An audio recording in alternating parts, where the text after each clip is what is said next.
রাজধানীর পল্লবীতে ৮ বছরের শিশু রামিসাকে হত্যার সাথে অভিযুক্ত সোহেল রানা ও তার স্ত্রীকে গ্রেফতার করেছে পুলিশ। ১৯ মে ২০২৬, পল্লবী, ঢাকা। সকাল ১০টা নাগাদ স্কুলের জন্য রেডি করতে পারভিন আক্তার তার ৮ বছর বয়সের মেয়ে রামিসাকে ডাকতে শুরু করে। মেয়েটা নিজের ঘরের দুয়ারে বসেই খেলতেছিল। বেশ কয়েকবার ডাকবার পর যখন মেয়ের কোনো সাড়া পায় না, পারভিন একটু রেগেই ঘরের দরজায় যেয়ে দাঁড়ায়।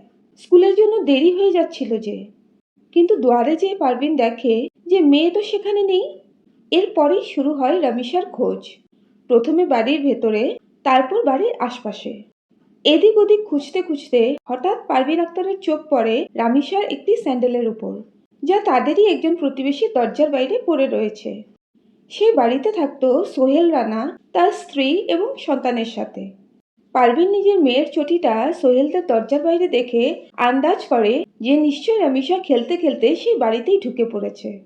উনি সেই বাড়ির দরজায় নক করেন, কিন্তু কেউ খোলে না। উনি আবারও নক করেন, কিন্তু এবারও কেউ দরজা খোলে না। এরপর পারভিন প্যানিক করতে শুরু করেন আর জোরে জোরে দরজা ধাক্কা দেওয়া শুরু করে। আওয়াজ পেয়ে বেশ কয়েকজন প্রতিবেশী সেখানে জমা হতে থাকে। তারা সবাই মিলে সোহেলদের দরজার লক ভাঙার চেষ্টা করে।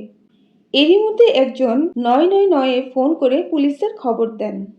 অনেক চেষ্টার পর সেই দরজার খানিকটা অংশ ভেঙে সেখান থেকে উঁকি মেরে ওনারা দেখেন যে বাড়ির ভেতরে জায়গায় জায়গায় রক্তের ফোঁটা পড়ে রয়েছে, আর সোহেলের স্ত্রী স্বপ্না সেখানেই বসে রয়েছে।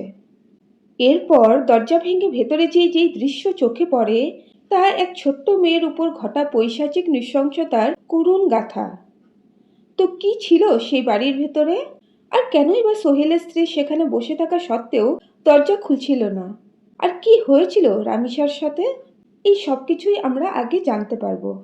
তার আগে আমি আপনাদের আমার এই ছোট্ট চ্যানেলটিকে সাবস্ক্রাইব করে পাশে থাকার অনুরোধ করব। আপনার সাপোর্ট আমার চ্যানেলটিকে গ্রো করতে অনেক সাহায্য করবে। তো চলুন শুরু করা যাক।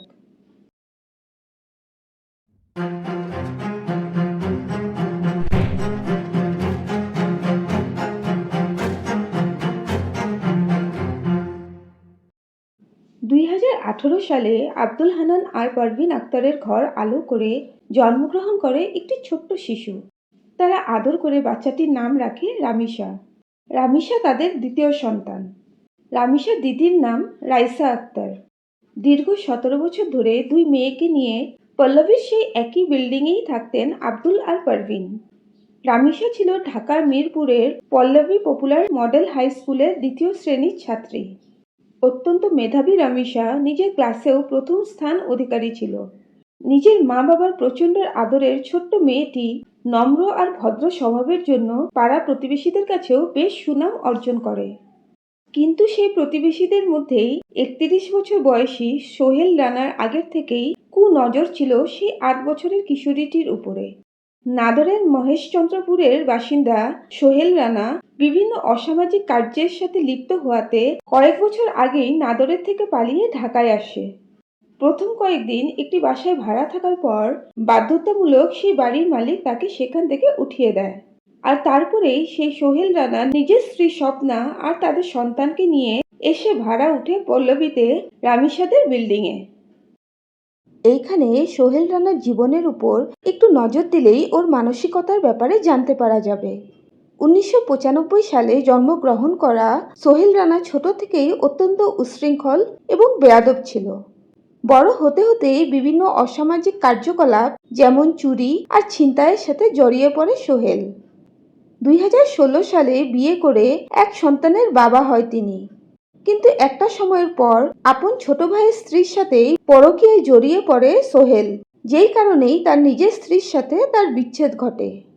এরপর ২০২৩ সালে সোহেল বিয়ে করে তার বর্তমান স্ত্রী স্বপ্নাকে।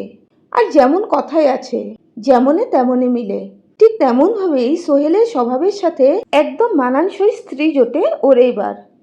নেশায় আসক্ত হওয়ার কারণে এলাকায় অনেক ঋণ হয়ে পড়ে, আর তার জন্যই সোহেল স্ত্রীকে নিয়ে গ্রাম ছেড়ে পালিয়ে ঢাকায় এসে পৌঁছায়। গত ১৯ মে রামিসার সাথে বর্বরতা করার ঠিক ২ মাস আগেই সোহেল শিফট করে পল্লবীর সেই বিল্ডিংয়ে। এখানে এসে বিল্ডিংয়ের কেয়ারটেকারের রেফারেন্সেই একটি গ্যারেজে চাকরিতে ঢুকে সোহেল। কিন্তু ওর খারাপ আচরণ আর বদমেজাজের জন্য এই গ্যারেজের চাকরির থেকেও ওকে বার করে দেওয়া হয়। ওর ব্যবহারে সোহেলের পরিবার এতটাই অতিষ্ঠ হয়ে পড়েছিল যে রমিশার সাথে ঘটানো জঘন্য কাণ্ড ছড়িয়ে পড়ার পর সোহেলের মা, বাবা, বোন সবাই ওর শাস্তির জন্য দাবি জানিয়েছে। এখন আবার ঘুরে আসি 19 মের সেই কালো সকালে, যখন ছোট্ট রমিশা স্কুল যাওয়ার আগে নিজের বাড়ির দরজার বাইরে বসে খেলতেছিল। সেই ছোট্ট প্রাণটা এটা ঘুণাক্ষরেও টের পায়নি যে তার নিজের বাড়িটায় তার নৃশংস মৃত্যুর কাহিনী লিখে ফেলবে। মেয়েটি যখন নিজের খেলায় মগ্ন, তখনই পাশের ফ্ল্যাটে থাকা সোহেল রামিসাকে একা খেলা করতে দেখে ওর মনে পশুত্ব মাথা চারা দিয়ে ওঠে। ও জোর করে মুখ চিপে বাচ্চাটিকে টেনে হিচড়ে নিজের ফ্ল্যাটে ঢুকিয়ে নিয়ে আসে। সেই ছোট্ট বাচ্চাটির কোমল হাত সেই দানবরূপী সোহেলের জোরের কাছে অসক্ষম ছিল। সেই সময় সোহেলের স্ত্রী স্বপ্না ওদের সন্তানকে নিয়ে পাশের রুমেই ঘুমিয়েছিল। সোহেল তার স্ত্রী আর সন্তান ঘুমিয়ে থাকা রুমটাকে বাইরে থেকে আটকে দেয়। তারপর সোহেল রামিসাকে বাথরুমে নিয়ে যেয়ে সেখানে ওর সাথে খারাপ কাজ করার চেষ্টা করে। বাচ্চা মেয়েটি নিজের সর্বস্ব জোর দিয়ে শেষ রক্ষা করার চেষ্টা করে, যদিও ওই কচি হাত দুটি এই মানবরূপী শয়তানের কাছে কত সময় বা টিকতে পারত। সোহেল রামিসার হাত দুটি ওরই ওড়না দিয়ে বেঁধে ওর সাথে খুবই জঘন্যভাবে রেপ করে। এত টর্চার সহ্য করতে না পেরে একসময় যখন রমিশা অজ্ঞান হয়ে পড়ে, সোহেল ভাবে মেয়েটি বোধহয় মারা গেছে। এরপর যখন ও রামিসার বডিটাকে নিষ্পত্তি করার কোনো উপায় খুঁজে পায় না, তখন সোহেল নিজের স্ত্রীর রুমের দরজাটা খুলে দেয়। প্রথমে স্বপ্না সোহেলের এমন কাণ্ড দেখে হতবাক হলেও পরে ও নিজের স্বামীর সহযোগিতা করতে রাজি হয়ে যায়। এরপর স্বামী স্ত্রী দুজনে বসে পরিকল্পনা করতে থাকে কিভাবে ওরা মানুষের নজর আড়াল করে রামিসার মৃতদেহটা বাড়ির বাইরে নিয়ে যাবে। অনেক চিন্তা ভাবনা করার পর ওরা এটা সিদ্ধান্ত নেয় যে ওরা রামিসার বডিটাকে টুকরো টুকরো করে কেটে ব্যাটারির বাক্সে ভরে সেটা নিয়ে বাইরে ফেলে আসবে। 19 তারিখে সকাল 10:30 নাগাদ সোহেল আর তার স্ত্রী বাজার থেকে নিজেদের পরিকল্পিত উদ্দেশ্য বাস্তবায়ন করার জন্য বেশ কয়েকটি যন্ত্রপাতি কিনে নিয়ে আসে, যা রামিসাদের বিল্ডিংয়ের নিচে মজুদ থাকা কয়েকজন পদচারীরা পরে কনফার্ম করেন। এরপর সেই যন্ত্রের সাহায্যে ছোট্ট রামিসাকে মৃত ভেবে সোহেল বাচ্চাটির জীবন্ত অবস্থায় শরীর থেকে মাথাটা কেটে আলাদা করে ফেলে। আর এই সব কার্যকলাপে স্বপ্না নিজের স্বামীকে সাহায্য করতে থাকে। অন্যদিকে স্কুলের জন্য দেরি হওয়া দেখে পারভিন নিজের মেয়েকে এদিক ওদিক খুঁজতে থাকেন। রামিসার জুতো সোহেলদের বাড়ির বাইরে দেখে পারভিনের একটু সন্দেহ হওয়াতে উনি সোহেলদের বাড়ির দরজা ধাক্কাতে থাকেন। আর দরজায় রামিসার মায়ের নক করা দেখে ভেতরে থাকা সোহেল আর স্বপ্না অনেকটাই ভয় পেয়ে যায়। সোহেল এটা রিয়েলাইজ করতে দেরি করে না যে ও যেমন এক জঘন্য কাজ করেছে, জনগণ যদি ওকে ধরতে পারে তারাই সোহেলকে পিটিয়ে মেরে ফেলবে। তাই ও পালানোর জন্য ওর বাড়ির ব্যালকনির গ্রিল কাটতে আরম্ভ করে। আর এদিকে পারভিনের চিৎকারে বাকি প্রতিবেশীরাও সোহেলদের দরজার বাইরে একত্রিত হতে থাকে। বেশ কিছুক্ষণ নক করার পরেও যখন সোহেলদের বাড়ির দরজা খোলা হয় না, সেই ভিড়ের মধ্যে একজন দরজার একটা কোণায় একটি ছিদ্র করে ভেতরে দেখার চেষ্টা করে। সেই ছিদ্র দিয়ে বাড়ির ভেতরের দৃশ্য দেখে উনি আটকে ওঠে। উনি উঁকি মেরে দেখতে পান যে রুমের মেঝে জায়গায় জায়গায় রক্তের ফোঁটা পড়ে আছে, আর স্বপ্না এর বরাবর বসে রয়েছে। স্বপ্নাকে অনেক ডাকা সত্ত্বেও সে দরজাটা খোলে না, আর এসবের মধ্যেই সোহেল ব্যালকনির গ্রিল কেটে সেখান থেকে পালিয়ে যায়। কিছুক্ষণ পর পুলিশ সেখানে পৌঁছে যায়, আর তারপরেই দরজা ভেঙে সোহেলদের বাড়ির ভেতরে ঢোকা হয়। বাড়ির ভেতরে সবাই এদিক ওদিক রামিসাকে খুঁজতে থাকে। উনাদের মধ্যে একজন যখন বিছানার নিচে তাকায়, উনি ভয়ে চিৎকার দিয়ে ওঠে। চিৎকার শুনে সেখানে উপস্থিত সবাই যখন বিছানার নিচে তাকায়, উনারা দেখে যে রামিসার মাথাটা নিথর দেহটা সেখানে পড়ে রয়েছে। তারপর খুঁজতে খুঁজতে সেই ফ্ল্যাটেরই বাথরুমে যেয়ে ওনারা দেখতে পায় যে সেই বাথরুমেরই একটি বালতিতে পড়ে রয়েছে রামিসার মাথাটা। এরপরেই পুলিশ সেখান থেকে সোহেলের স্ত্রী স্বপ্নাকে গ্রেফতার করে।